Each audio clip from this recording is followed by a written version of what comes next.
প্রথমেই সিপিইউর যে মাইক্রোচিপ সেটা কিন্তু তৈরি শুরু হয় ফ্যাক্টরিতে না, শুরু হয় ডিজাইন সেন্টারে।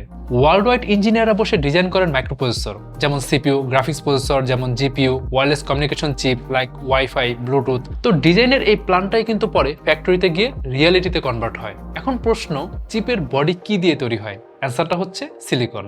আর এই সিলিকন আসে মূলত কোয়ার্টজ স্যান্ড থেকে। তো বালিকে পরিশোধন করে বানানো হয় 99.99% পিওর সিলিকন।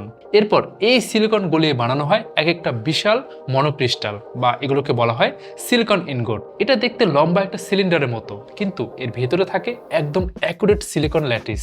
এই অ্যাকুরেট স্ট্রাকচারটাই পরে ট্রানজিস্টর বসানোর জন্য খুবই ইম্পর্টেন্ট। ওকে, পরের ধাপে এই সিলিকন ইনগোট বা এই বিশাল ক্রিস্টাল কেটে কেটে বানানো হয় সিলিকন ওয়েফার, মানে সিলিকনের একদম থিন লেয়ারের ডিস্ক।